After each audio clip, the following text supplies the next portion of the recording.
اللهم صل على سيدنا محمد يا رب صل وسلم دائما ابدا على حبيبي.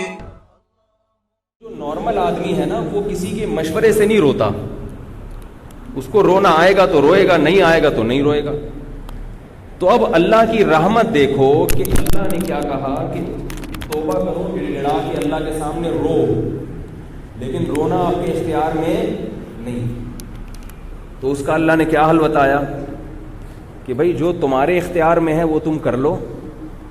رونے جیسی صورت بنا لو, رونے کی کوشش کر لو, گڑ گڑاڑو اللہ کے سامنے, اللہ اسی کو قبول کر لے گا. اور یاد رکھو توبہ میں اگر دل نہ لگ رہا ہو, آپ کا رونا نہ آ رہا ہو, پھر بھی آپ رونے کی کوشش کرو, یہ توبہ زیادہ تگڑی ہے. نہیں یاری بات میرا خیال, یہ توبہ زیادہ پاورفل توبہ ہے, کیونکہ اس میں آپ کا دل نہیں چاہ رہا مگر آپ اللہ کے خوف سے اپنے دل کے خلاف کام کر رہے ہو. جب انسان کو دعا میں رونا آتا ہے نا تو دل لگنا شروع ہو جاتا ہے اس کا, وہ تو پھر ہر آدمی روتا ہے. اصل دعا ہے ہی یہ کہ آپ کا دل نہیں لگ رہا مگر آپ دعا مانگ رہے ہیں. حدیث میں آتا ہے, نبی صلی اللہ علیہ وسلم کی حدیث کا مفہوم ہے کہ جو آدمی خوشی کی حالت میں اللہ سے دعائیں مانگتا ہے, اللہ تنگی کی حالت میں بھی اس کی دعاؤں کو قبول کرتے ہیں. کیونکہ تنگی کی حالت میں دعا مانگنا آسان ہے, دل لگ جاتا ہے دعا میں. جب کوئی پریشانی نہ ہو پھر اللہ سے گڑ گڑانا یہ بہت مشکل کام ہے. بھائی پریشانی میں, تنگی میں تو اللہ یاد آ جاتا ہے نا. بچے کو جب کوئی کانٹا چبھتا ہے یا باہر پٹ کے آئے, وہ دوسرے بچوں سے مار کھا کے آئے, تو فوراً ماں کی گود کی طرف بھاگتا ہے کہ نہیں بھاگتا؟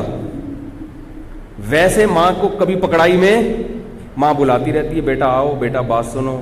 ابا بلاتے رہتے ہیں, یار کبھی ہم سے بھی بات کر لیا کرو. ہے بھائی, کوئی آتا ہے ابا کی طرف, دوستوں میں جا کے بیٹھیں گے, باپ کو لفٹ نہیں کرائیں گے, ماں کو لفٹ نہیں کرائیں گے. ہاں کوئی مسئلہ ہو گیا ابا یاد آئیں گے, پیسے چاہیے کاروبار کے لیے ابا یاد آئیں گے, بچہ کو کوئی مصیبت ہو گئی اماں یاد آئے گی. بلکہ تو محاورہ ہے, کہہ رہے میں ایسا تجھے پیٹوں گا کہ تجھے تیری اماں یاد آ جائے گی. پہلے اماں یاد آتی ہیں, پھر نانی بھی یاد آتی ہیں. جو پرانے رشتے ہیں نا, کہتے ہیں تجھے ایسا سبق چکھاؤں گا کہ تجھے تیری نانی یاد آ جائے گی. جو بھولے ہوئے رشتے تھے وہ بھی. تو جیسے والدین کو انسان خوشی کی حالت میں یاد نہیں رکھتا, اسی طرح اللہ کو بھی انسان خوشی کی حالت میں یاد نہیں رکھتا. تو حقیقی فرما بردار ماں باپ کا وہ ہے جو خوشی میں والدین کو یاد رکھے. اسی طرح اللہ کا حقیقی فرما بردار وہ ہے جو خوشی میں اللہ کو یاد رکھے. پیٹ بھرا ہوا ہو, کوئی بیماری نہ ہو, کوئی ٹینشن نہ ہو, اس وقت اللہ کو یاد رکھ لے. اس سے بڑا کامیاب آدمی دنیا میں کوئی نہیں ہے, اور یہ بڑا مشکل کام ہے. تبھی رسول اللہ صلی اللہ علیہ وسلم نے فرمایا 7 آدمی قیامت کے دن اللہ کے عرش کے سائے میں ہوں گے. 7 یظلہم اللہ فی ظلہ یوم لا ظل الا ظلہ. فرمایا 7 ایسے مخصوص افراد ہیں جس دن اللہ کے سائے کے سوا کوئی سایہ نہیں ہوگا. اللہ ان کو لاکھوں کروڑوں کے مجمع سے نکال کے ان 7 قسم کے افراد کو الگ سے عزت دیں گے, پروٹوکول دیں گے, بھئی تم آ جاؤ یہاں پہ. آپ بتاؤ, کہیں آپ لائن میں کھڑے ہوئے ہو بل جمع کرانے کے لیے, دھوپ میں کھڑے ہوئے ہو, اور جو بل جمع کرنے والا ہے وہ آپ کا جاننے والا نکلا ہے اور آپ کو آنکھ مارے, بولے تم سائڈ سے آ جاؤ لائن توڑ کے. کتنی خوشی ہوتی ہے اس وقت, ہوتی ہے کہ نہیں ہوتی؟ میں ابھی سعودی عرب سے جب آ رہا تھا نا الخبر میں, تو وہ ایک تو ہماری پگڑی اور وہ اسٹائل ایسا ہوتا ہے, شکل سے پتہ چل جاتا ہے پاکستانی ہے. تو عربوں کی کوشش ہوتی ہے کوئی چندہ بندہ, وہ سمجھتے ہیں کہ شاید چندہ مانگنے آئے ہوئے ہیں مولوی صاحب یہاں, تو ویسے ہی عزت نہیں ہوتی انسان کی. تو میں الخبر ایئرپورٹ پہ, بہت لمبی لائن تھی اور فلائٹ کا ٹائم ختم ہو گیا تھا. مجھے یہ تھا کہ مسئلہ خراب نہ ہو جائے. وہ عرب آپ کو پتہ ہے ہوتے بھی بڑے سخت ہیں, وہ ہلا شلا کر کے چلو کو وہ بولتے ہیں شلو. ہمارے حضرت بڑی نقل اتارا کرتے تھے عربوں کی, بڑی محبت سے فرماتے تھے, وہ کہتے ہیں شلو. یہ تو ان کی زبان سے نکلتا نہیں نا. تو مجھے یہ ڈر ہو گیا کہ اب یہ کیا کریں گے, چلو چلو نکلو یہاں سے. اور ان کو سمجھانا, اونٹ کو رکشے میں بٹھانا آسان ہے, ان کو بات سمجھانا مشکل ہے. یہ نہیں مانے گا بھائی, تو بڑا مسئلہ ہو جائے گا. وہ اللہ کی قدرت کہ وہ کوئی جاننے والا نکل آیا. وہاں ہمارے کوئی ریلیٹیو تھے, انہوں نے فون کیا اس کو, تو وہ چل کے آیا, بھائی مولوی طارق صاحب کدھر ہیں؟ میں نے کہا میں ہوں. اس نے کہا چلو چلو. مجھے شرم بھی آ رہی تھی کہ لوگ, کیونکہ میں نے تو نہیں ان سے نہیں کہا, مجھے یہ تھا کہ میرا نمبر بات کا ہے, یہ تو غیر اخلاقی حرکت ہے. لیکن میں نے کہا بھائی میں نے خود تو نہیں کہا نا اس کو. پھر مجھے وہ لطیفہ یاد آیا کہ وہ ایک مولوی صاحب چوری کے خلاف بیان کرتے تھے کہ بھئی چوری حرام ہے, اسلام میں چوری حرام ہے. گھر میں فاقے پڑتے تھے ان کے. تو وہ کیا ہوا, ایک دن بیوی نے کہا بھئی گھر میں کھانے کو کچھ بھی نہیں ہے, تو انہوں نے کہا پڑوسیوں کی مرغی چرا لو. تو بیوی نے کہا کہ آپ تو خود چوری کے خلاف اتنے بیانات کرتے ہیں, یہ مرغی چرا کے لائیں گے, یہ جائز ہوگی؟ کہنے لگے ہم صرف شوربے سے کھائیں گے, ہم بوٹی نہیں کھائیں گے. ٹھیک ہے, شوربے سے کھائیں گے. چوری کی تو مرغی ہوگی نا, ہم شوربے سے کھائیں گے, بوٹیاں واپس کر دیں گے ان کو. بیوی نے کہا چلو بھائی ٹھیک ہے, آپ بڑے ہیں, جانتے ہیں زیادہ. اب جب سالن پک کے تیار ہو گیا تو بیوی کیا کر رہی تھی, وہ ہانڈی نا سے شوربہ الٹ رہی تھی اور چمچ سے بوٹیوں کو پیچھے کر رہی تھی. تو مولوی صاحب نے کہا جو خود سے آ رہی ہے آنے دو, جو خود سے آ رہی ہے وہ آنے دو. تو ہم نے بھی کہا کہ بھائی ہم نے تو نہیں اس سے کہا نا, وہ خود ہی آنکھ مٹکا کر کے بلا رہا ہے آ جاؤ, تو جو خود سے آ رہا ہے جانے. تو ڈر بھی یہ تھا کہ فلائٹ ہی مس نہ ہو جائے نا. تو کیا بات کر رہا تھا یار میں, کہاں سے کہاں چلی جاتی ہے بات. وہ تو 7 آدمیوں کی یہ بات یہاں کہاں سے آ گئی. خیر میں عرض کر رہا تھا کہ رسول اللہ, ہاں میں عرض کر رہا تھا کہ دیکھو آپ لائن میں کھڑے ہوئے ہو, لمبی لائن ہے, آپ کو پتہ ہے آدھا گھنٹہ لگے گا, 1 گھنٹہ لگے گا, مگر کس قدر کوفت ہوتی ہے انسان کو. اور ایسے میں کوئی تعلق والا مل جائے اور کہے بھائی سائڈ سے آ جاؤ آپ, کتنی خوشی ہوتی ہے انسان, خوشی بھی ہوتی ہے اور عزت بھی ہو جاتی ہے. اب وہ دوسرے مجھے دیکھ رہے تھے نا کہ یہ جا رہا ہے, لگ رہا ہے کہ یہ کوئی شاہی خاندان کا آدمی ہے, تو وہ عزت بھی ہوتی ہے انسان کی, بھئی یہ کوئی. پھر لوگ ایسے ترس کے دیکھ رہے ہوتے, ترسا کے دیکھ رہے یار ہمارا بھی جگاڑ کرا دو. تو اتنی تھوڑی سی عزت پہ اور اتنی تھوڑی سی ٹینشن ختم ہونے پہ اتنی خوشی ہوتی ہے. آدھا گھنٹہ کی لائن تھی, 1 گھنٹے کی لائن تھی. سوچو میدان حشر میں جہاں ایک دن 1000 سال کے برابر ہوگا, 50,000 سال کے برابر ہوگا, اور لوگ پسینوں میں ڈوبے ہوئے ہوں گے, وہاں فرشتہ آ کے لائن سے لوگوں کو نکالے کہ یہ 7 قسم کے افراد جن کے پاس یہ والا کارڈ ہے, 7 قسم کے افراد وہ سائیڈ پہ ہو جائیں. ان کو اللہ اپنے سائے کے تحت, سائے کے نیچے جگہ دیں گے. جب تک حساب و کتاب ہوگا وہ ایئر کنڈیشن روم میں بیٹھیں گے, ان کا اکرام ہوگا. اور اللہ کا سایہ پتہ نہیں کیا ہو, وہ سایہ کیسا ہوگا, کتنا خوشنما سایہ ہوگا, کیسی اس میں لطف ہوگا, یہ تو اللہ ہی جانتا ہے. تو سوچو اس وقت خوشی کا کیا عالم ہوگا, کیا عالم ہوگا خوشی کا. تو وہ 7 آدمی کون ہیں؟ نبی صلی اللہ علیہ وسلم نے ارشاد فرمایا امام عادل, ایک وہ بادشاہ یا وزیر اعظم یا وہ صدر جو عدل کے ساتھ حکومت کرے. اس کا اتنا بڑا درجہ کیوں ہے کہ جب آپ کے پاس کوئی عہدہ آتا ہے تو آپ مسئول نہیں ہوتے, آپ لوگوں سے تو پوچھتے ہو, لوگ آپ سے نہیں پوچھ سکتے. بادشاہت جب آپ کے پاس آ جاتی ہے, اب آپ جو مرضی کرو, آپ کے ہاتھ میں جج بھی ہے, آپ کے ہاتھ میں آرمی بھی ہے. حکمران کیا کرتے ہیں, جج آپ کے خلاف فیصلہ کرنے والا تھا تو جج ہی کو مروا دیا, جج تبدیل کروا دیا. بہت کچھ ہوتا ہے, جس کے پاس طاقت ہوتی ہے اس کے لیے عدل کرنا بڑا مشکل ہوتا ہے, وہ عدل نہیں کرتا. اس لیے نبی نے فرمایا کہ وہ جتنے بادشاہ ہوں گے نا میدان حشر میں کھڑے ہوں گے, ان میں جس نے عدل کیا ہوگا, جو بہت تھوڑے ہوں گے, خلفائے راشدین ہوں گے, عمر ابن عبدالعزیز ہوں گے, عادل بادشاہ تو بہت کم گزرے ہیں, ان کو تو انگلیوں پہ گنا جا سکتا ہے. تو آپ صلی اللہ علیہ وسلم نے فرمایا ان لوگوں کو اللہ کیا کریں گے, اپنے عرش کے سائے میں جگہ دیں. ان کو بولیں گے تم لائن سے ہٹ جاؤ, نکل جاؤ. ایسا سختی کا عالم ہوگا کہ لوگ یہ کہیں گے ہمیں جہنم کی آگ میں پھینک دو مگر اس حساب کے میدان سے نکالو ہمیں. انتظار جو ہے نا، انتظار، اس کی کوفت بہت زیادہ ہوتی ہے. انسان کو پتہ ہی نہیں کہ میرا رزلٹ کیا ہے. آپ نے دیکھا ہوگا نا، رزلٹ اناؤنس نہیں ہو رہا تو لوگ کہتے ہیں بھائی ایک طرف تو ہو نا معاملہ. بچہ جب گم جاتا ہے، اللہ نہ کسی کے بچے کو گمائے، گم جاتا ہے تو ماں باپ کیا کہتے ہیں؟ بھائی موت کی خبر آ جائے نا یہ ہمارے لیے آسان ہے. گم جائے تو ساری زندگی انتظار کی کوفت کہ پتہ نہیں کب آئے گا کب آئے گا. تو وہ کہتے ہیں مر جائے یہ آسان ہے، کم از کم تسلی تو ہو جائے گی نا بھائی یہ ہونا تھا. تو میدان حشر کی سختی میں لوگ کہیں گے کہ جہنم میں پھینک دیا جائے ہم کو، کیونکہ وہ تو جہنم دیکھی نہیں ہوگی نا ابھی. اس کوف سے نکالو ہمیں. سوچو اس وقت جب اللہ کی طرف سے اعلان ہوگا کہ عادل امام، اور دوسرا کون؟ فرمایا وَشَابٌ نَشَأَ فِي عِبَادَةِ اللَّهِ عَزَّ وَجَلَّ. عادل امام بننا تو میرے اور آپ کے اختیار میں نہیں ہے. پورے ملک میں ایک صدر ہوتا ہے، ایک وزیر اعظم ہوتا ہے، جو نہ میں ہو سکتا ہوں نہ آپ ہو سکتے. یہ والا آپشن ہمارے پاس، بولو بھائی. اس لیے کہہ رہا ہوں کہیں آپ ایسا نہ ہو کہ جنت کے جانے کے شوق میں وزیر اعظم بننے کی کوشش کرو. کچھ بھی حاصل نہیں ہوگا. میں بھی نہیں بن سکتا اور آپ بھی نہیں بن سکتے. بس جو بننے والے ہیں انہی کو سدھارنے کی کوشش کرو. دوسرا آپشن کیا فرمایا؟ شاب نشأ فی عبادت اللہ عز وجل. وہ نوجوان، شاب کا لفظ کسے پتہ ہے عربی میں کسے کہتے ہیں؟ 15 سال سے لے کر 30 سال. علامہ ابن حجر رحمہ اللہ تعالی لکھتے ہیں شباب کی عمر 15 سال سے شروع ہوتی ہے اور 30 سال تک زمانہ شباب کا چلتا ہے. شباب یعنی بھرپور جوانی. 30 سے 40 بھی جوان ہوتا ہے، مگر وہ جو امنگیں ہوتی ہیں وہ آہستہ آہستہ ٹھنڈی پڑنا شروع ہو جاتی. 15 سے 30 سال کی جو عمر ہے نا، یہ بالکل عہد شباب.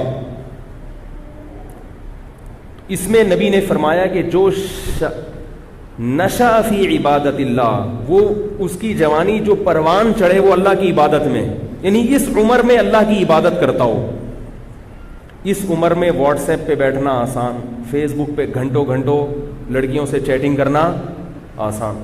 وہ میں نے بتایا تھا نا، فیس بک پہ کچھ لڑکے بیٹھے ہوئے تھے، ثنا نام کی کوئی آئی ڈی سے کوئی انٹر ہوا، سارے آگے ایک دم. جب دیکھا ثنا آئی ہے بھائی، تو غفور بھائی بھی، کلیم بھائی بھی، وسیم بھائی بھی سب ایڈ ہو گئے. سب نے خیریت پوچھنا شروع کر دی اور سنائے.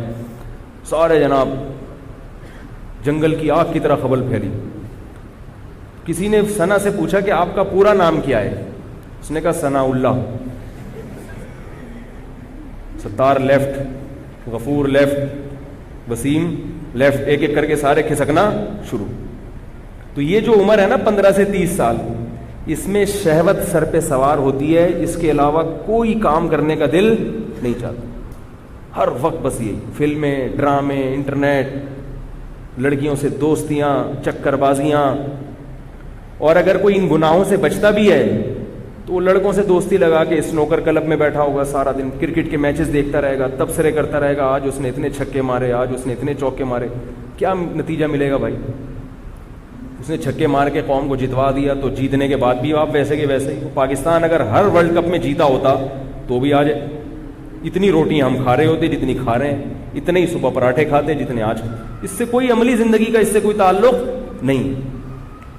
تو خام خواہ کی چیزوں میں وقت کی بربادی. ایسے موقع پر اپنے آپ کو عبادت کے لیے فارغ کر لے اگر کوئی نوجوان، تو اللہ کو اس نوجوان پہ بہت پیار آتا ہے کہ بھرپور جوانی کا وقت جو یہ کرکٹ کے میچز میں ضائع کر سکتا تھا، فضول تبصروں میں برباد کر سکتا تھا، خام خواہ کی اسنوکر کلب میں اور ڈبو میں اور پان میں اور گٹکوں میں. دیکھو نا لڑکوں کو پوری رات گٹر کے ڈھکن پہ بیٹھے رہتے ہیں. چھٹی والے دن کیا ہوتا ہے؟ میں نے کچھ لڑکوں کو ایک دن پیر کی صبح کو دیکھا، اتوار کی صبح کو دیکھا کہ فجر میں آئے ہیں سارے لائن. میں نے کہا یار بڑا تقوی ہے آپ سب 8-10 افراد کا جو فجر میں اٹھ کے ماشاءاللہ آپ لوگ کہہ رہے ہیں ہم سوئے نہیں، یہیں بیٹھے ہوئے تھے گٹر کے ڈھکن پہ پوری رات. ہم نے کہا چلو یار اب نماز ہی پڑھ لیں، آج تو پڑھیں کم از کم. پوری رات بیٹھ کے وقت ضائع باتیں. اس عمر میں بڑا مزہ آتا ہے. تو اس عمر میں اگر کوئی اللہ کی عبادت میں وقت گزار لے تو ظاہر ہے اللہ اس کو زیادہ نوازتے ہیں. اور یہ بات یاد رکھو، جس نے ابتدائے جوانی میں قربانی دے دی دین کے لیے، کوئی گناہ چھوڑ دیا، بڑا گناہ، کسی سے عشق ہو گیا، اللہ کی خاطر اس معشوق سے تعلق کو ختم کر دیا، کوئی لت پڑ گئی بیہودہ فلمیں دیکھنے کی، یا اور کوئی غلط ایکٹیویٹیز میں پڑ گیا، خواہشات نفسانیہ کا غلام بن گیا، زنا میں پڑ گیا، اس عمر میں اگر اس نے توبہ کر لی اور توبہ پر قائم رہا تو ابتدائی عمر میں جو توبہ کرتا ہے صرف آخرت کا فائدہ نہیں ہوتا، اللہ اس کو دنیا میں بھی بہت نوازتے ہیں اور اس کو مقتدا اور رہبر بناتے ہیں. جو نوجوان ابتدائی جوانی میں توبہ کرے گا، توبہ تو 99 سال میں بھی مقبول ہے، مگر 99 سال میں توبہ کرو گے اپنی ذات کو فائدہ ہوگا، بس دین کا کام نہیں لیں گے. اللہ ابتدائی جوانی میں گناہ چھوڑ دیے، اللہ مقتدا اور رہبر بنا دیتے ہیں. اس زمانے میں یہ ہمارا مشاہدہ تجربہ ہے، اللہ اس کو مقتدا اور رہبر بنا دیتے ہیں، خاندان میں عزت عطا فرما دیتے ہیں، اس سے کام لیتے ہیں اللہ تعالیٰ بہت. تو اس لیے جوانی کی ابتدا میں ہی یو ٹرن لے لو، اس امید پہ توبہ کو مؤخر مت کرو کہ یار جب 40 کے ہو جائیں گے، جب 50 کے ہو جائیں گے، جب 60 کے ہو جائیں گے تب توبہ کریں گے. یہ حماقت اور بیوقوفی ہے. ابھی فائدہ ہے، اللہ عرش کے سائے میں جگہ دیں گے. اور اس لیے بھی کہ یہ بات خوب یاد رکھیں اچھی طرح کہ ابتدائے جوانی میں جیسے گناہ کا جوش بہت زیادہ ہوتا ہے، توبہ کا جذبہ بھی بہت زیادہ ہوتا ہے. میں اس کی ایک مثال دیتا ہوں، نئی گاڑی کی اور پرانی گاڑی کی. دیکھو نئی گاڑی کا ایکسیلریٹر کتنا زبردست ہوتا ہے نا، ذرا سا پاؤں آپ نے ایکسیلریٹر پہ رکھا اور گاڑی زوں کر کے بھاگی. نہیں آ رہی سمجھ میں میرا خیال ہے. او بھائی کبھی نئی گاڑی کیوں چلایا ہے؟ بیٹھے ہو کبھی؟ رینٹ پہ لے کر آؤ اور ایک دفعہ ٹرائی کر کے دیکھو. اس کے ایکسیلریٹر پہ آپ ذرا سا پاؤں رکھو گے گاڑی زوں کر کے اٹھتی ہے کہ نہیں اٹھتی؟ لیکن بریکیں بھی اسی حساب سے مضبوط، بریک پہ ذرا سا اشارہ کیا وہیں جام ہو جاتی ہے. جتنی بھاگنے کی اسپیڈ ہے نا اس کی، رکنے کی رفتار بھی اسی حساب سے. نئی گاڑی کے بریک شو اتنے مضبوط ہوتے ہیں کہ آپ نے اگر بریک پر مکمل پاؤں رکھا گاڑی قلاوازیاں کھا کے گر جائے گی مگر وہیں اسٹاپ ہو جائے گی، وہیں رک جائے گی. وہ جوان آدمی کی مثال بالکل ایسے ہے. اس کے دل میں گناہوں کی جو امنگیں ہوتی ہیں، بد نظری کا دل چاہتا ہے، اس کا کوئی عورت جا رہی ہے دل چاہے گا اب جا کے پکڑ لوں اس کو، میں اسی کے ساتھ رکشے میں بیٹھ کے ایڈریس بتاتے بتاتے گھر تک پہنچ جاتے ہیں اسے. یہ جوان آدمی کی امنگیں ہوتی ہیں. کوئی بےہودہ سین نظر آئے گا فیس بک پہ، انٹرنیٹ پر، دل چاہے گا فلم دیکھوں پوری میں، جوش ایسا ہوتا ہے اس کے اندر، بہت مشکل ہے نظر کی حفاظت. لیکن جتنا اس کے اندر جوش ہے نا، اگر وہ اس خواہش کی مخالفت کرنا چاہے تو اس کی بریکیں بھی اتنی مضبوط ہوتی ہیں. میں نہیں کہہ رہا، یہ بڑے بڑے علماء نے، بزرگوں نے لکھا ہے یہ. اس لیے حضرت حکیم الامہ مولانا اشرف علی تھانوی رحمہ اللہ، جن کو حکیم الامہ اس لیے کہا جاتا تھا، وہ فرماتے ہیں کہ اللہ کی قسم بڑھاپے میں توبہ کرنا بہت مشکل ہے، جوانی میں توبہ کرنا آسان ہے. بڑھاپے میں اعصاب کمزور ہو جاتے ہیں، توبہ کے لیے نفس کی مخالفت چاہیے. بڑھاپے میں اعصاب کمزور ہو گئے، مخالفت نہیں ہوتی انسان سے اپنی. بڑھاپے میں جب اعصاب، دیکھو بیمار آدمی جو ہے نا وہ چاہتا ہے میری مرضی کے خلاف سارے کام ہوں، میری مرضی کے مطابق سارے کام ہوں، وہ چاہتا ہے نا. آپ کی طبیعت خراب ہو تو آپ چڑچڑے ہوتے ہو کہ نہیں ہوتے؟ بھائی ہوتے ہو نا یار. دیکھو آپ کو بخار ہے، نزلہ ہے، کھانسی، گھر میں پڑے ہوئے ہو، بچے شور کر رہے ہیں تو آپ کیا کہہ رہے ہو؟ تو پہلے ہی میری طبیعت خراب ہے، اوپر سے تم چڑچڑ کر رہے ہو، کہتے ہیں نا. آپ کو بخار ہے، آپ لیٹے ہوئے بخار میں، بیگم نے کوئی الٹی بات کی، آپ کو ایک تو میں بخار میں جل رہا ہوں، اوپر سے مجھے اور تپا رہی ہے، تو کہتے ہیں نا. بھائی میں صحیح ہوتا، میری صحت ہوتی، پھر الٹی سیدھی باتیں کر لیتی، تھوڑا انتظار کر لیتی ٹھیک ہونے کا. بیمار آدمی چونکہ کمزور ہوتا ہے، لہذا اس میں برداشت کی قوت، بولو بھائی، ختم. اب اس سے اپنی مخالفت نہیں ہوتی. تبھی بیمار کا خیال کرنا چاہیے، بھائی جو وہ کہہ رہا ہے کر لو. صحت مند آدمی اپنی مخالفت کر لیتا ہے. صحت مند آدمی کے گھر میں بچے چیخ رہے ہیں برداشت کر لے گا، چیخ رہے ہیں تو کوئی بات نہیں، برداشت کر لے گا جس کی صحت اچھی ہے. ہمارے ایک دوست تھے مدرسے میں، یہ مدرسے کے طلبہ بھی بڑے شرارتی ہوتے ہیں, کچھ ہر ایک نہیں لیکن کچھ نہ کچھ ہر جگہ ہوتے ہیں. وہ کہیں گاؤں سے آئے تو وہ ان کا قد تھا چھوٹا, تو ہمارے کلاس میں 2-3 بڑے شرارتی طلبہ تھے. وہ ان کو نا چھوٹو چھوٹو کہہ کے ہم ان کو منع کرتے تھے, یار یہ جائز نہیں ہے, لیکن وہ بس ہر جگہ کچھ 2-3 شرارتی ہوتے ہیں. وہ اس کو چھوٹو چھوٹو کہہ کے نا اس کو غصہ دلاتے تھے. اس کو غصہ آتا تھا.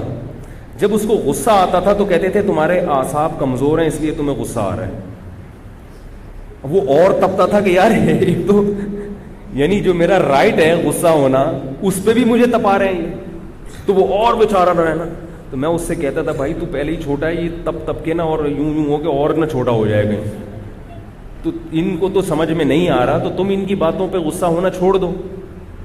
بھائی ٹھیک ہے بولنے تو ان کو, تھوڑے دنوں میں خود ہی خاموش ہو جائیں گے. تو کیوں, لیکن ظاہر ہے وہ انسان کمزور ہو جاتا ہے, وہ سن کے اس کو غصہ آنا شروع ہو جاتا ہے.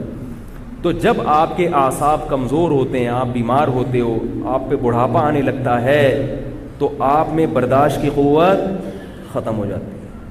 ختم نہیں بھی ہوتی تو کم ہو جاتی ہے. بات بات پہ غصہ آتا ہے انسان کو. یہ تو اللہ تعالیٰ کی بہت بڑی رحمت ہے کہ بڑھاپے میں اللہ سماعت بھی کمزور کر دیتے ہیں, بصارت بھی کمزور کر دیتے ہیں. یہ اللہ کی رحمت ہے. جب انسان بوڑھا ہوتا ہے نا, سب چیزیں کمزور آہستہ آہستہ, نظر بھی کم آئے گا, سنائی بھی کم دے گا. یہ اللہ کی رحمت ہے, کیونکہ اگر ساری چیزیں نظر آنا شروع ہو جائیں نا دور دور تک, تو ساری صحیح چیزیں تھوڑی نظر آتی ہیں انسان کو. وہ غصہ ہوتا رہے گا بھائی یہ کیا ہو رہا ہے یار وہ اس کو مار کے چلا گیا اور وہ سڑک پہ بندہ پڑا ہوا ہے. تو اللہ کیا کرتے ہیں, اس کی نظر کمزور کر دیتے ہیں, وہ ادھر ادھر جو کچھ ہو رہا ہے اس کو نظر ہی نہیں آتا. اسی طرح سماعت بھی کمزور کر دیتے ہیں تاکہ سب باتیں سنائیں. سارے مسئلے تو یہی ہوتا ہے نا, ہمیں سب کچھ سمجھ میں آ رہا ہوتا ہے کون کیا کہہ رہا ہے. اب ہر آدمی صحیح بات تو نہیں کرتا نا, کوئی غلط کر رہا ہے, کوئی صحیح کر رہا ہے. غلط بات پہ جوان آدمی کہتا ہے چلو کر رہے ہیں تو کیا کریں میری بلا سے یار, تھوڑا سا غصہ آئے گا. بوڑھا آدمی جب سنے گا غلط بات تو اس کو اندر, اللہ اس کو سننے ہی نہیں دیتے. کہتے تمہیں پھر اگر سنائی دے گا تو سمجھ میں نہیں آئے گا, دماغ کمزور. یہ جو بوڑھوں کے دانت کمزور ہوتے ہیں اس میں فائدہ کیا ہے, اگر ان کے دانت ایسے ہو نا جوانوں والے تو وہی انڈے پراٹھے کھانا شروع کر دیں گے, معدے میں ہضم کرنے کی طاقت ختم ہو گئی. تو اللہ دانت ہی گرا دیتے ہیں کہ بھائی اب دلیا کھاؤ, تاکہ یہ سب کے ساتھ ہوگا. میں کسی خدا نخواستہ کسی بزرگ کی توہین نہیں کر رہا, کسی کو میں کوئی توہین مقصد نہیں, یہ تو سب کے ساتھ ہو گئی, تو زمینی حقائق ہیں. تو جب یہ ساری چیزیں کمزور ہوں گی تو اعصاب بھی کمزور ہوں گے کہ نہیں ہوں گے. توبہ جو ہے نا یہ بریک ہے, بریک. تو جیسے نئی گاڑی کے ایکسیلیٹر میں بہت طاقت ہوتی ہے, اسپیڈ بہت ہوتی ہے, ایسے ہی بریکیں بھی بہت مضبوط, جدھر لگاؤ گے ادھر ٹھا کر کے رک جائے گی گاڑی. اور پرانی گاڑی میں کیا ہوتا ہے, آپ نے ایکسیلیٹر پہ پاؤں رکھ کے کھڑے ہو گئے, تھوڑا تھوڑا آہستہ آہستہ اٹھنا شروع ہوگی. میرا پرانی گاڑی کا بھی تجربہ ہے. ایک دفعہ میں نے کہیں سے کسی کا جنازہ خرید لیا, کوئی 1975 کی کرولا تھی. انہوں نے بہت ٹوپی کرائی مجھے کہ اتنی زبردست گاڑی. بیچنے والا تو ایسے ہی کرتا ہے نا, وہ ایسے قلابے ملا دیے, ہم نے وہ جنازہ خرید کے لے آیا. بعد میں لوگوں نے کہا تو جنازہ ہے بھائی, کسی کا اٹھا کے لے آیا. اب میں جب اس کے ساتھ گاڑی چلا رہا ہوں, پہلا ٹرائل میں نے لیا, تو میں بریک لگا رہا ہوں تو لگی نہیں رہی. میں نے کہا یار یہ بریک کیوں نہیں لگ رہی. انہوں نے کہا یہ تھوڑا دیر بعد جا کے لگے گی, 4 دفعہ آپ اس کو لگائیں گے تو 5ویں دفعہ میں یہ لگنا. میں اسی وقت اتر گیا, میں نے کہا لے بھائی تو پکڑ گاڑی. سب چیزیں برداشت ہو سکتی ہیں, بریک کے معاملے میں رسک نہیں لے سکتے. کوئی سامنے آ گیا بندہ, 5-6 آپ نے لپیٹ دیے, 6ٹھے پہ جا کے اس کی پھر بریک لگے گی. میں نے کہا تو فری میں بھی دو گے, نہیں لوں گا بھائی میں. تو پرانی گاڑی ہے نا, ایکسیلیٹر نہیں ہے, اسپیڈ نہیں ہے, بہت ٹائم لگائے گی اٹھنے میں. گناہوں کی طرف رغبت نہیں ہے اتنی, مگر تھوڑی سی بھی رغبت اگر پیدا ہو گئی اس کو ختم کرنا پھر بس میں نہیں ہوتا. وہ دل چاہتا ہے کر لوں, اگر نہیں کرو گے اس کی طبیعت میں چڑچڑاپن پیدا ہوگا, ڈسٹرب ہوگا اندر سے, صحت خراب ہوگی اور سر مارے گا کبھی اس دیوار سے کبھی اس دیوار سے جا کے. اس لیے جوانی میں ان گناہوں کی لت کو ختم کر دو تو ہو جائے گی. خدا کی قسم بڑھاپے میں بہت مشکل ہے, بہت مشکل ہے بڑھاپے میں. اور بڑھاپے میں بھی گناہ ہوتے ہیں. حدیث میں آتا ہے نا کہ اللہ قیامت کے دن بوڑھے زانی کی طرف نظر اٹھا کے نہیں دیکھیں گے. اس سے پتہ چلتا ہے کہ بوڑھا بھی زنا کر سکتا ہے. اب بوڑھے میں زنا کیسے کرے گا؟ اس میں تو جسمانی طاقت ختم ہو گئی. ہمارے حضرت فرمایا کرتے تھے جسمانی طاقت تو ختم ہو گئی مگر شہوت کبھی بھی ختم نہیں ہوتی. وہ نہیں کبھی بھی ختم ہوتی, وہ موت تک رہتی ہے انسان کے ساتھ, وہ کبھی بھی ختم نہیں ہوتی. تو اس لیے جوانی میں اگر توبہ کر لی, ابھی جیسے گناہوں کی طرف طبیعت مائل ہے, بریکیں بھی الحمدللہ مضبوط ہیں. ہمارے ایک دوست تھے, ان کو بدنظری کی عادت پڑ گئی. پھر انہوں نے علماء کے بیانات سنے تو انہوں نے مجھے آ کے بتایا کہ اب میں نے اپنے آپ کو چیلنج کیا ہے کہ کسی عورت کو تو دیکھ کے دکھا دے. اپنے آپ کو چیلنج, مقابلہ ہے. یہ چیلنج انسان جوانی میں کرتا ہے کہ بھئی اب تو نظر اٹھا کے دکھا, دیکھتا ہوں تیرے میں کتنا دم ہے. اور کہہ رہے پھر میں نہیں اٹھائی. میں نے بہت دل چاہتا تھا جب کوئی کنوارے تھے, ابھی شادی ہو گئی الحمدللہ, تو کہہ رہے بہت دل چاہتا ہے جب کوئی عورت گزرتی ہے نظر اٹھا کے دیکھوں, مگر میں اپنے آپ کو وہی ہے نا بریک لگا لی نا, بریک پاؤں آ گیا, بریک رک گئے. اور جوانی میں ایک فائدہ یہ بھی ہے کہ گناہ سے جب توبہ کرو گے تو اپنے آپ کو گناہ پر سزا دینا بھی آسان ہے. دیکھو اگر گناہ کیا آپ نے تو توبہ کا طریقہ کیا ہے؟ اپنے لیے کوئی سزا متعین کرو. اگر میں نے نظر اٹھا کے کسی عورت کی طرف دیکھا, 500 روپے صدقہ کروں گا. یہ چپٹ اپنے آپ کو لگائی کہ نہیں لگائی؟ یہ جوانی میں لگ جائے گی, بڑھاپے میں مشکل ہوگی. کیونکہ 500 روپے ہر آدمی کا اپنا حساب ہے. جو مالی, بعض لوگوں کے لیے 500 کی ویلیو ہے, بعض کے لیے 5000 بھی کچھ نہیں ہوتے. اگر آپ کی تنخواہ 1 لاکھ ہے تو آپ 5000 صدقہ کر دیں, صحیح ہے نا. اگر آپ کی تنخواہ 20,000 ہے تو آپ 500 روپے جرمانہ رکھ لیں. تو یہ جرمانہ جب ادا کرو گے تو نفس کی مخالفت ہوگی, دل کو تکلیف ہوگی. یہ تکلیف جوانی میں برداشت کرنا آسان. بڑھاپے میں اگر پیسے دیے تو ہارٹ اٹیک سے مرنے کا خطرہ ہوگا. 500 روپے چلے گئے میرے, 100 روپے چلے گئے میرے. اور یہ حدیث سے ثابت ہے مضمون. نبی صلی اللہ علیہ وسلم, جو میں جتنی باتیں کر رہا ہوں نا یہ قرآن و حدیث سے ثابت ہیں. نبی صلی اللہ علیہ وسلم نے ارشاد فرمایا, صحیح حدیث ہے, سنو غور سے, فرمایا یحرم ابن آدم ویشب فیہ اثنتان الحرص علی المال وطول الامل. بہت اہم حدیث ہے. میں سمجھتا ہوں محمد صلی اللہ علیہ وسلم کی نبوت کی بہت بڑی دلیل ہے یہ حدیث. یہ الفاظ نبی کی زبان کے علاوہ کسی اور زبان سے جاری ہو ہی نہیں سکتے. اتنی گہری علم کی بات ہے اس میں. یہ تو بڑے بڑے ماہر نفسیات آج تحقیق کے بعد اس بات کو ثابت کرتے ہیں, اور وہ بھی اتنے خوبصورت الفاظ میں ثابت نہیں کرتے. اتنے خوبصورت ورڈنگ اور اتنے پیارے الفاظ میں اس مضمون کو ثابت کیا. وہ کیا ہے؟ آپ صلی اللہ علیہ وسلم نے فرمایا, انسان جیسے جیسے بوڑھا ہوتا ہے, خوب اچھی طرح سمجھو, اور کسی اور کے بارے میں نہیں کہ آپ اپنے علاقوں کے بوڑھوں کو دیکھنا شروع کر دیں, یار یہ ایسے ہیں. اپنے بارے میں, ہر آدمی, میں اپنے بارے میں یہ حدیث بیان کر رہا ہوں کہ میں اپنے گریبان میں جھانک کے دیکھوں. کیا فرمایا نبی نے؟ یحرم ابن آدم, انسان یعنی آدم کی اولاد جیسے جیسے بوڑھی ہوتی ہے, یشب فیہ اثنتان, 2 چیزیں اس میں جوان ہونا شروع ہو جاتی ہیں. دیکھو انسان جب بوڑھا ہوتا ہے تو ہر چیز بوڑھی ہوتی ہے نا, اس کی آنکھیں بھی بوڑھی ہو جائیں گی, سماعت بھی بوڑھی ہو جائے گی, گھٹنے بھی بوڑھے ہو جائیں گے, پاؤں بھی بوڑھے, ہر چیز سے بڑھاپا جھلکتا ہے نا. جذبات بھی بوڑھے ہو جائیں گے, شوق بھی بوڑھے ہو جائیں گے. لیکن آپ نے فرمایا 2 چیزیں کیا ہوتی ہیں اس میں؟ جوان ہوتی ہیں, خوب زور پکڑتی ہیں وہ. الحرص علی المال, دولت کی محبت. نہیں آ رہی بات؟ حالانکہ وہ تو کم ہونی چاہیے نا بھائی, قبر کے قریب ہو رہا ہے انسان تو دولت کی محبت تو کم ہونی چاہیے, جوانی میں زیادہ ہونی چاہیے. یار ابھی تو میں نے رہنا ہے 20 30 40 سال, اور ابھی تو کھانے پینے کی عمر ہے تو پیسہ کماؤں. لیکن نبی نے کیا فرمایا؟ جوانی میں اتنی نہیں ہوتی جتنی بڑھاپے میں. بڑھاپے میں زیادہ ہوتی ہے. وہ تو بوڑھا بیچارہ کما نہیں سکتا, اس لیے وہ اپنی جذبے کو لے کے بیٹھا رہتا ہے, اعصاب میں طاقت نہیں ہوتی. 2 چیزیں جوان ہوتی ہیں, ایک کیا ہے؟ الحرص علی المال, دولت کی محبت. دوسری بات فرمایا طول الامل, لمبی لمبی امیدیں. حالانکہ ہونا بالکل الٹا چاہیے. جوانی میں لمبی امیدیں ہونی چاہیے. بھائی ابھی تو 40 سال رہنا ہے, ابھی تو میں یہ کروں گا, ابھی تو میں یہ کروں گا, ابھی تو میں یہ کروں گا, ابھی تو پھر یوں ہوگا. جوانی میں بھی ہوتی ہیں امیدیں. جیسے جیسے عمر زیادہ ہو دنیا سے امیدیں کم ہونی چاہیے. کیا خیال ہے؟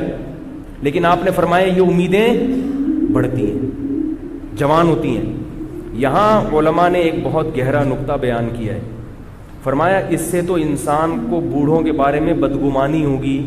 کسی بھی بوڑھے کو آپ دیکھو گے تو شریعت میں تو بوڑھے کا احترام ہے نا. کیا کریں یار, کیسے سمجھائیں؟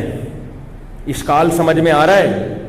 بھائی شریعت میں بوڑھے کا احترام ہے تو ہم کیسے احترام کریں گے بوڑھے کا جب ہمیں یہ پتا ہوگا کہ اس بوڑھے میں 2 برائیاں ہیں.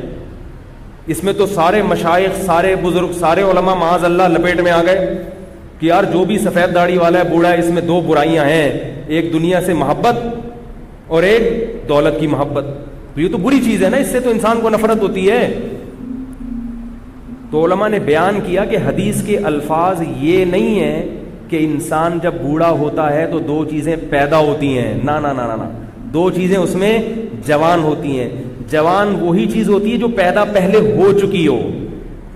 تو کیا مطلب, اگر جوانی میں یہ چیزیں تھیں تو بڑھاپے میں کم نہیں ہوں گی, بڑھیں گی. جوانی میں تھیں ہی نہیں تو پھر بڑھاپے میں جوان نہیں ہوں گی, کیونکہ پیدا ہی نہیں تھی. تو جو چیز ہے ہی نہیں تو وہ جوان اور بوڑھی کہاں سے ہوگی؟ اگلی دفعہ میں فوج کو بلاؤں گا سمجھانے کے لیے. پولیس تو کئی دفعہ بلائی ہے مگر سمجھ میں نہیں آیا. تو اس حدیث سے پتہ کیا چلتا ہے؟ تو کیسے نپیت الفاظ ہیں نبوت کے, کوئی حرف بھی نبی کی زبان سے ایسا نہیں نکلا جس کو آپ پکڑ کے اس پہ اعتراض کر سکیں. کوئی حرف نہ ہمارے نبی کی زبان سے ایسا نہیں نکلا. حضرت حکیم اختر صاحب رحمہ اللہ تعالی فرمایا کرتے تھے, علوم نبوت یہ دلیل نبوت ہیں. نبی کی جو تعلیمات ہے نا, یہ تعلیمات خود نبی کے نبی ہونے کی دلیل ہیں.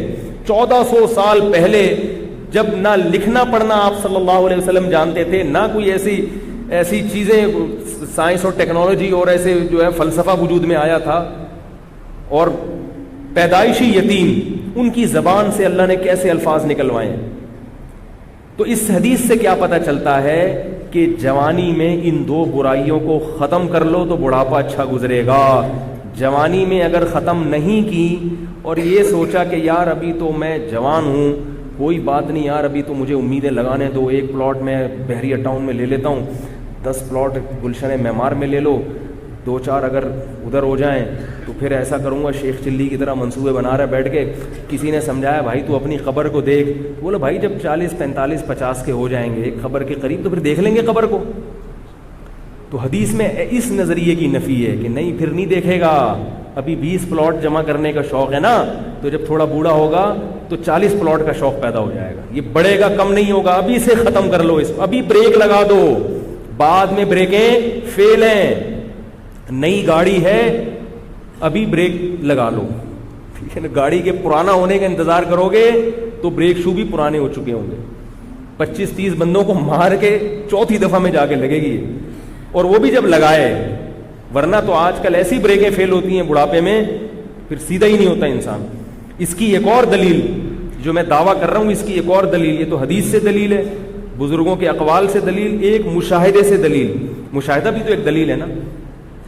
دیکھو جیسے گناہگار گناہوں سے توبہ کرتا ہے, ایسے ہی کافر جو توبہ کرتا ہے وہ کس جرم سے کرتا ہے؟ کفر سے. یہ بھی تو ایک جرم ہے نا کفر, جس پہ اس کو قربانی دینی پڑتی ہے, اور کافر کی قربانی مسلمان کی قربانی سے زیادہ ہے, کیونکہ کافر جب قربانی دیتا ہے اسے پورا خاندان چھوڑنا پڑتا ہے, اپنا پورا مذہب تبدیل کرنا پڑتا ہے, وراثت سے محروم ہونا پڑتا ہے. ایک عیسائی اگر مسلمان ہو گیا اب اسے عیسائیوں کی وراثت نہیں ملے گی.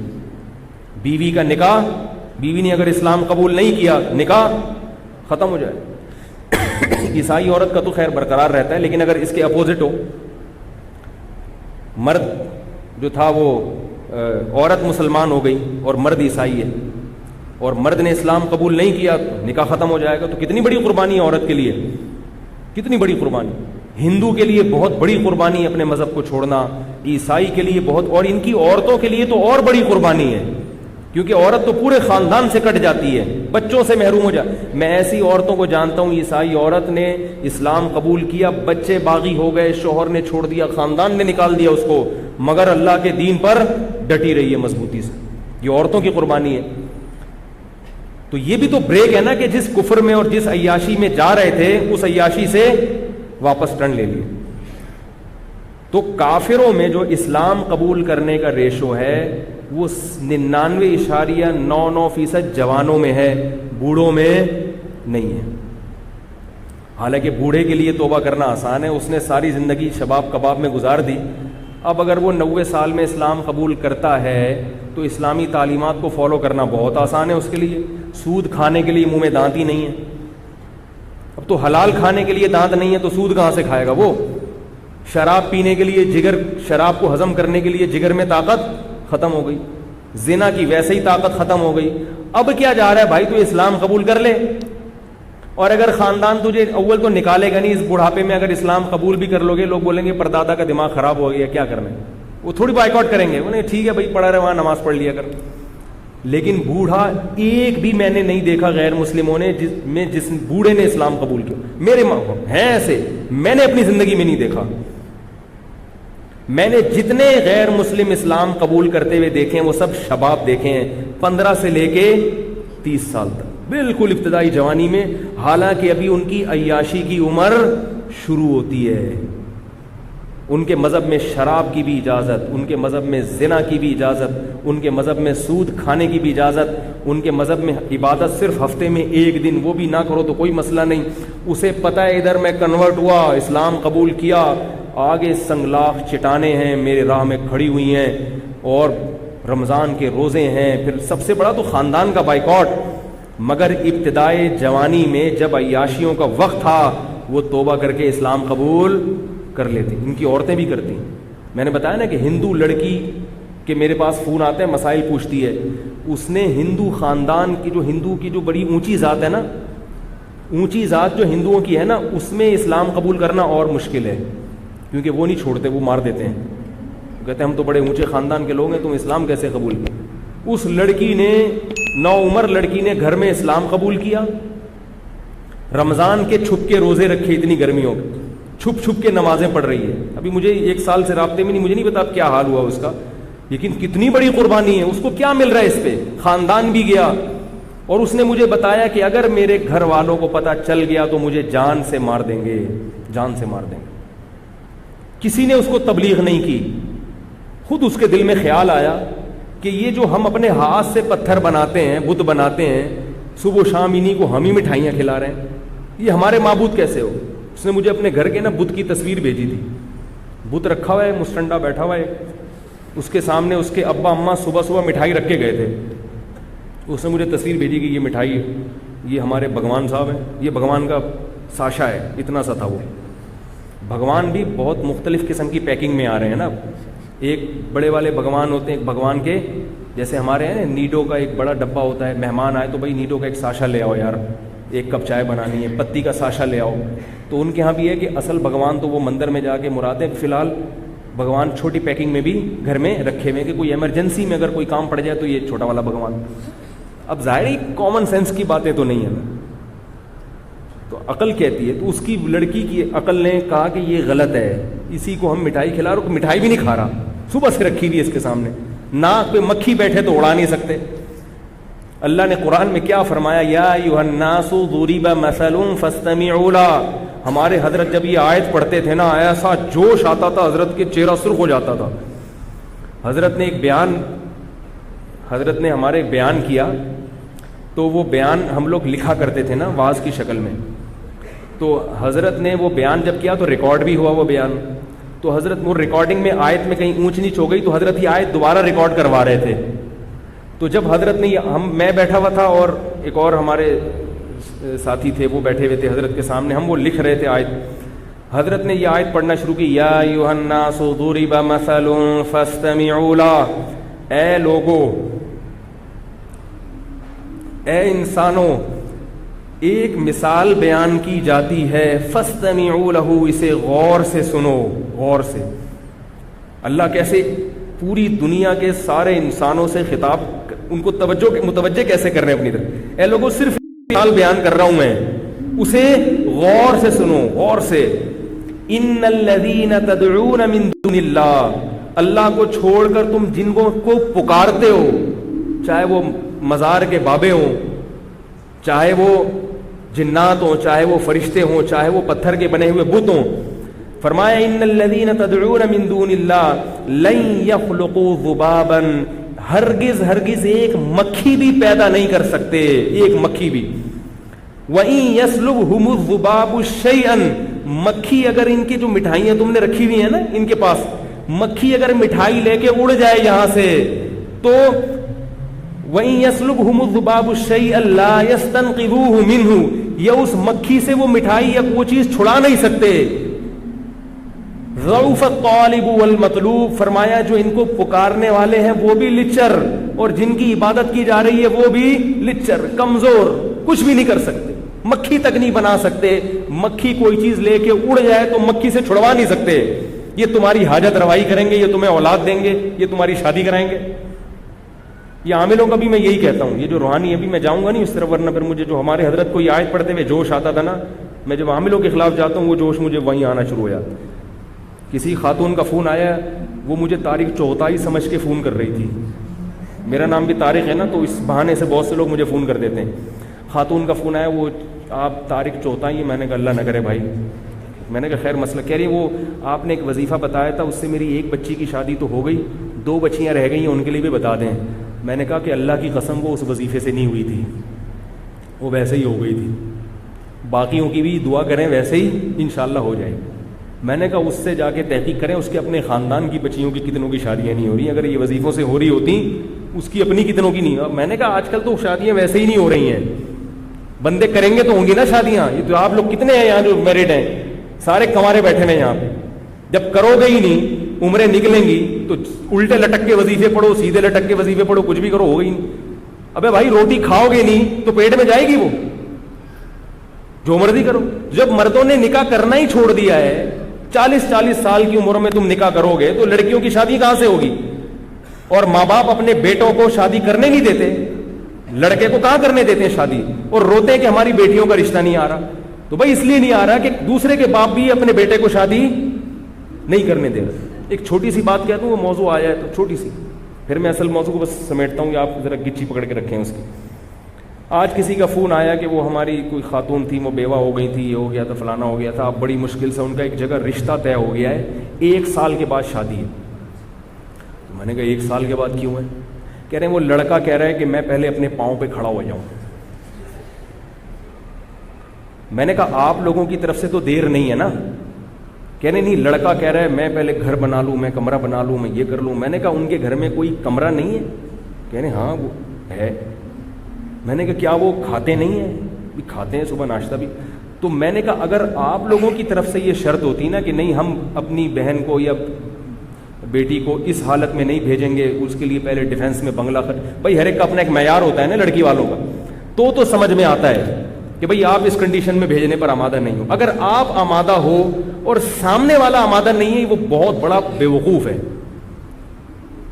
وہ کہنا تو بہت بیوقوف بہت ہلکا لفظ ہے اس کے لیے, لیکن کیا کریں بھئی, تقدس بھی تو ہے نا کوئی مسجد کا, اور اسی پہ کلپ آ جائے گا. تو پاگل ہے بھائی. جب مرد کو عورت کی ضرورت زیادہ ہوتی ہے, میں نے کہا 1 سال وہ بندہ بیوی کے بغیر, عورت کے بغیر گزارا کیسے کرے گا؟ ہماری سمجھ میں نہیں آتا بھائی. اس ماحول میں جب تمہیں لڑکی خود اپنے حقوق سے دستبردار ہو رہی ہے, وہ کہہ رہی ہے کہ بھائی میں اسی روکھی سوکھی میں تمہارے ساتھ گزارا کر لوں گی, تو لے آؤ یار, فوراً لے آؤ جا کے. بولو بھائی ٹھیک ہے, اور کیا چاہیے, گھر بھی بنتا رہے گا, تنخواہ بھی ہوتی رہے گی. یا تو وہ راضی نہ ہوتی نا. تو میں نے ان کو فون پہ کہا, میں نے کہا اللہ کا بہت بڑا فضل ہو گیا کہ اللہ نے مجھے مولوی بنا دیا, ورنہ میں بھی ایسا مکھنچو ہوتا. معاشرہ تو ایسے ہی لوگ پیدا کر رہا ہے. کیسے 1 سال خدا کی قسم روزے رکھ کے گزارا ہو سکتا ہے؟ میرا یہ نظریہ ہے. اس ماحول, اس معاشرے میں عورت کے بغیر 1 سال گزارا ہو جائے, اور آدمی بھی جوان ہو, اور ہو بھی آدمی بھی ہو, اور 1 سال عورت کے بغیر وہ گزارا کر لے, اس کو لیبارٹری میں لے جا کے رکھ دو, اس کو گینز بک آف ورلڈ میں اس کا نام لکھوا دو. کیسے گزارا کرے گا؟ یہ زندگی کا ہر وقت کی ٹینشن ہے. یہ تو خواہشات نفسانی جو ہے, یہ شہوت ہے, تو جسم کی ریکوائرمنٹ ہے. جیسے بھوک لگتی ہے نا, چاہے کتنے نیک ہو, کتنے پرہیزگار ہو, بھوک تو لگے گی بھائی. چاہے تبلیغ میں چلے لگا لو, 4 مہینے لگا لو, اور ڈبل ہو جائے گی بھوک. تبلیغ میں نکل کے آدمی واقعی میدا بڑا ٹائٹ ہو جاتا ہے, ڈبل کھانا کھاتا ہے. اس کو ختم نہیں کر سکتے, صحابہ نہیں ختم کر سکے تھے بھائی. عثمان ابن مظعون رضی اللہ تعالی عنہ سفر میں ہوتے تھے, کہتے تھے ہم بیوی کے بغیر سفر کرتے تھے، ہم پہ بہت شہوت سوار ہو جاتی تھی، ہم بہت پریشان ہوتے تھے۔ صحابی جو نبی کی صحبت اٹھاتے ہیں اتنے پریشان ہو گئے کہ انہوں نے نبی سے اجازت مانگی کہ یا رسول اللہ آپ ہمیں اجازت دیں، ہم کوئی ایسی چیز کھائیں کہ ہم خسی ہو جائیں، نامرد ہو جائیں، ہم سے گزارا نہیں ہوتا عورت کے بغیر سفر میں۔ تو آپ صلی اللہ علیہ وسلم نے فرمایا کہ نہیں، تمہیں خسی ہونے کی اجازت نہیں ہے۔ کیا فرمایا؟ تزوجوا الودود الولود فإنی مباحی بکم الامم، فرمایا نکاح کرو۔ نکاح کیا مطلب؟ سفر میں کر لو کسی سے نکاح، یہ نہیں کہ ابھی جائیں گے تو پھر اس 6 مہینے استخارے نکالیں گے، پھر لڑکی والے آئیں گے تو پھر لڑکے والے جائیں گے، اتنا ٹائم نہیں ہے بھائی، اتنا ٹائم نہیں ہے۔ سفر میں گئے ہو، کوئی رشتہ میسر ہے، شادی کرو، گھر میں فون کر کے ابا کو بتا دو ہو گئی ہے، ہو گئی۔ صحابہ کا ایسا ہی ہوتا تھا، ابا ہو گئی۔ آج تو پتہ نہیں کیا عذاب بنا لیا اللہ کے بندو، 1 سال کیسے گزارا کرتے ہو خدا کی قسم میری سمجھ میں نہیں آتی۔ یا تو کوئی بہت نیک ہے، اتنا نیٹ کلین پاک صاف ہے، ایسا ہے تو مجھے بتاؤ، میں اس سے اصلاحی تعلق قائم کرنا چاہتا ہوں بھائی۔ ہمیں تو ایسے لوگ چاہیے، بیوی کے بغیر بھی رہیں 1 سال اور جوان بھی ہوں اور پھر بھی گناہ کا ان کے دل میں خیال نہ آئے، اور ایسے پاک صاف زندگی۔ یا تو وہ کچھ اور مخلوق ہے، کسی اور جنس کا آدمی ہے، یا وہ بہت نیک ہے، میں اس سے بیعت ہونا چاہتا ہوں، میں بیعت ہونا چاہتا ہوں۔ بھائی ہم بھی اسی معاشرے کے انسان ہیں، تو کیسے پاگل پنا ہے کہ میرا بھی کمرہ، بھائی تمہیں جب کوئی نعمت مل رہی ہے، یہ ایسے ہی ہے جیسے روٹی سامنے رکھی ہوئی ہے آپ کے، روٹی کہہ رہی ہے کہ مجھے کھا لو، اور آپ کو بھوک بھی لگ رہی ہے، اور آپ کو نہیں میں نہیں کھا رہا، میں پہلے ڈیفینس میں ایک بنگلہ بناؤں گا، اس کی چھت پہ ایک ہوٹل بناؤں گا، وہاں بیٹھ کے کھاؤں گا۔ تو آپ اپنا ہی نقصان کر رہے ہو نا، جو 1 سال آپ کو صبر کرنا پڑے گا، یہ خود اپنے لیے ٹینشن ہے۔ اور یہ بات یاد رکھو، یہ حیا کے خلاف ہے، مگر ایک سائنسی حقیقت ہے، اس لیے بتا رہا ہوں میں کہ نکاح میں جتنی تاخیر کرو گے نا، سیکچول پاور اتنی کم ہوتی چلی جائے گی، کیونکہ انسان کی جو قوت استعمال نہیں ہوتی وہ قوت آہستہ آہستہ کم ہو جاتی، فارغ ہوتے چلے جاؤ گے۔ یہ میڈیکلی آپ کو جسمانی نقصان ہوتا ہے، کیونکہ جو قوت آپ کی استعمال نہیں ہو رہی نیچرل طریقے سے، گناہوں میں نہیں، حلال اور نیچرل جو طریقہ ہے، اگر نہیں ہوگی تو آہستہ آہستہ آپ کی جسم اس معاملے میں کمزور، اوپر سے بڑے ہٹے کٹے ہو گئے، باڈی بلڈر بنا ہوا ہے، کٹس دکھا رہا ہے لوگوں کو، لیکن اندر سے کیا ہو جائے گا، مردانہ قوت اس میں آہستہ آہستہ ختم ہو جائے گی، کیونکہ جو قوت استعمال نہیں ہو رہی تو وہ قوت ختم ہو جاتی ہے۔ آپ چلنا چھوڑ دو تو آپ کی ٹانگیں مفلوج ہو جائیں گی کہ نہیں ہو جائیں گی؟ کیونکہ ٹانگوں کا کام ہے چلنا، اگر آپ نے ٹانگوں سے چلنے کا کام نہیں لیا تو ٹانگیں کیا ہو جائیں گی؟ سننا چھوڑ دو گے تو سماعت ختم ہو جائے گی، دیکھنا چھوڑ دو گے بصارت ختم ہو جائے گی۔ تو اسی طرح اللہ نے جو انسان میں ایک ڈیزائرز رکھی ہیں، اگر یہ استعمال نہیں ہوں گی تو آہستہ آہستہ کمزور ہوتے چلے جاؤ۔ خیر میں جلدی سے وہ موضوع سمیٹتا ہوں، کیا بات چلی؟ تو میں یہ عرض کر رہا تھا کہ نبی صلی اللہ علیہ وسلم نے کیا فرمایا کہ بڑھاپے میں یہ 2 چیزیں جوان ہوتی ہیں، تو اس لیے جوانی میں ختم کر لو تو فائدے میں رہو گے۔ اور نبی حدیث میں آتا ہے کہ جس نے آخرت کو اپنی فکر بنا لیا، اللہ اس کی دنیا کی فکروں کو ختم کر دیتے ہیں، ختم کر دیتے ہیں۔ اور جس نے آخرت کو نہیں بنایا تو دنیا کی فکریں بکھیر دیتے ہیں اللہ تعالیٰ، ہر فکر کیا جو چاہتا ہے یہ بھی مل جائے، یہ بھی مل جائے، یہ بھی مل جائے، یہ بھی مل جائے، ہر چیز اپنی مرضی کی مل جائے، مجھے سکون میں نہیں آئے گا کبھی بھی۔ تو اس لیے اللہ نے قرآن مجید میں فرما دیا کہ اللہ نے تمہیں اس لیے بنایا کہ وہ دیکھنا چاہتا ہے تم اچھا عمل کرتے ہو، اور وہ عزیز ہے، انتقام بھی لے سکتا ہے، اور اگر توبہ کر لو تو غفور بھی ہے۔ تو بڑھاپے میں بھی توبہ قبول ہے، یہ مطلب نہیں ہے، لیکن جوانی میں آسان ہے، اس لیے کہہ رہا ہوں۔ باقی اگر کسی کے جوانی کا وقت گزر گیا تو بھائی توبہ کا دروازہ تو کھلا ہوا ہے۔ ایک 99 سال کا بوڑھا ایک تابعی کے پاس آیا، غالباً حضرت سفیان ثوری رحمۃ اللہ علیہ تھے یا کوئی دوسرے بزرگ تھے، ان کے پاس آ کے کہنے لگا کہ میں توبہ کرنا چاہتا ہوں۔ انہوں نے کہا بہت دیر کر دی آپ نے۔ تو ان بزرگ نے کہا، اس بوڑھے نے کہا کہ جو موت سے پہلے آ گیا اس نے دیر نہیں کی۔ یہ علماء کی صحبت میں بیٹھنے کا فائدہ تھا، مسائل سیکھے ہوئے تھے نا کہ بھائی موت سے پہلے توبہ قبول ہے۔ اگر اس کو یہ مسئلہ معلوم نہ ہوتا واپس چلا جاتا۔ اور یہ بھی پتہ چلتا ہے کہ پہلے لوگ بزرگوں کے ہاتھ پہ باقاعدہ توبہ کیا کرتے تھے، یہ بھی پتہ چلتا ہے۔ توبہ تو جہاں ہو وہیں کر لو، لیکن باقاعدہ پھر کسی بزرگ سے اصلاحی تعلق قائم کرو تاکہ توبہ پہ قائم رہنے کے طریقے وہ آپ کو سکھائیں۔ اللہ تعالیٰ سمجھنے کی، عمل کی توفیق عطا فرمائے۔